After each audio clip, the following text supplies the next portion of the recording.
हे तेव्हापासून आमच्या पहिल्यापासून आमचा जन्म ह्यांच्या पायावरच.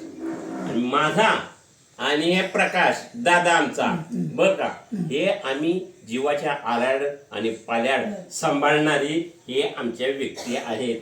कलावती मामी शेतात जात होत्या. आता 80-85 वय झाले. किती 85 ना? हा 85 वय झालेले. पण हसत खेळत जगणे हे ह्यांच्याकडनं शिकलो आहे. मी तुमच्याच पायावर झालेलो. टोपेवाड्यामध्ये का ह्याच्यामध्ये कुठल्या वाड्यात खटकाच्या. तर तुला सांगायची, हा माझा शशिकांत बडेकर परममित्र. आता आम्ही दोघांनी 15 दिवस जात होतो कृष्णा चॅरिटेबलला. त्या शोभा आपल्या संपत दादांच्या मिसेस शेती करतात ते, त्यांना आला अटॅक. मग ते सारखं तिकडं जातोय, रोज त्यांचं सगळं करतोय. पैसे बी त्यांच्याकडे नाहीत. योजनेत बसवलं झालं सगळं. त्यांचे बी वय 70 आहे. रानात काम करून तिथून माझं झालं मन विषण्ण. रोज सगळे रुग्ण बघून हे बघून त्या त्यांनी मला फोन केला की असं आरोग्याच्या संदर्भामध्ये असं एक हे आहे. तर त्या संदर्भामध्ये मला रयांश अमृत ज्यूस नावाची माहिती दिली. त्यांना लोणावळ्याला नेलं. मला खूप पटलं ते. आणि तिथं गेल्यानंतर प्रत्येकाचे विचार आणखीन अनुभव आलेले त्यांनी सांगितले. ते अनुभव असे होते की त्यातून बरी झालेली माणसं. 650 रोगावर ते ज्यूस आहे. ज्यूस म्हणजे काय? अनेक फळांचा रस केलेला आहे. समुद्रात फळ असतं, हिमालयात फळ असतं, अशा अनेक प्रकारचे एकत्र फळ करून त्याचं ज्यूस तयार केलेलं आहे. ते अमृत ज्यूस, त्याला अमृतच म्हणतात. रेयांश अमृत ज्यूस म्हणून आहे. ते सकाळी उठलं का नाही की तोंडातली लाळ आपली औषधी असते. ती काचेचा ग्लास घ्यायचा आहे, दुसरा कुठल्याही धातूचा नाही, चमचा लावायचा नाही, ॲल्युमिनियम नाही, स्टील नाही, कोणतेही नाही, काचेचा ग्लास घ्यायचा. त्यातलं 15 ml ज्यूस बाटली हलवून ते 15 ml बाटलीतलं ज्यूस त्यात घ्यायचं. कोमट पाणी 1 ग्लासभर मिसळायचं. आता तुम्हीच आम्हाला सगळं शिकवलंय, बालपणी केलंय. हळू हळू हळू प्यायचं, एकदम हळू प्यायचं. गट गट गट गट प्यायचं नाही. तोंडातली लाळ मिसळून ते सगळं जायला पाहिजे. त्यामुळं तुमच्या बॉडी डिटॉक्स होते.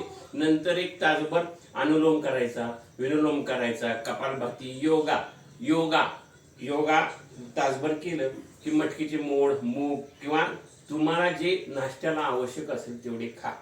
ह्याचं पथ्य एवढंच आहे. चहा प्यायचा नाही अजिबात. चहा पूर्ण सोडायचा. चहामध्ये टॅनिन असतं. कॉफी नाही. चहा, कॉफी, बेकरीचे पदार्थ अजिबात खायचे नाहीत. आंबवलेलं असतं ते. मैदा खायचा नाही. त्यानंतर वर्ण मीठ घ्यायचं नाही. साबुदाणा खायचा नाही. ही पथ्य आहे. या उपासाच्या वेळेला केळी खावा. तुम्हाला इथे थालीपीठ उपासाचं असतं ते खावा. आणि उपासाला काही साबुदाणा हे फळ खायचं नाही. त्यांना ते पोटामध्ये आणि त्याच्या प्रक्रियेला आपल्याला मग उशीर लागतो. हे ज्यूस पिल्यानंतर सकाळ आणि संध्याकाळ प्यायचं. 3 महिन्याचा कोर्स आहे. एका महिन्यामध्ये 2 बाटल्या लागतात. दुसऱ्या महिन्यात 3 महिन्यामध्ये तुम्हाला एका बाटलीतच अनुभव येईल की तुम्हाला उत्साह वाटतो. तुमची दवाखान्यापासून आपण लांब राहतो. त्या दवाखान्याचे सगळं चित्र विचित्र, इंजेक्शन घ्या, सलाईन घ्या, परत असं ऑक्सिजन घ्या. आता जे 15 दिवस त्याच्यापासून लांब जर राहायचं म्हणलं ना तर रेयांश ज्यूस, अमृत ज्यूस फळांचा घ्यावा. हे घेतल्यानंतर तुम्हाला बीपी होत नाही. जे काय रोग आहेत 650 रोग आहेत ते 650 रोगापासून दूर राहतो. हा सगळ्यासाठी आवश्यक आहे की लहान मुलांपासून पाक म्हाताऱ्यापर्यंत.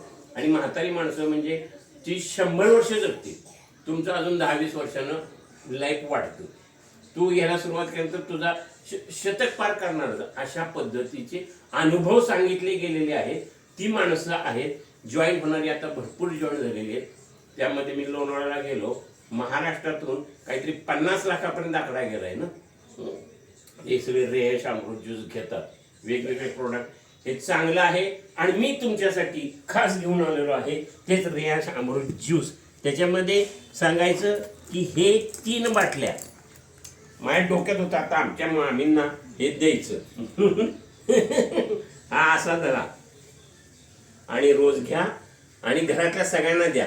दादा तू सुद्धा सुरू केलास तरी चालेल.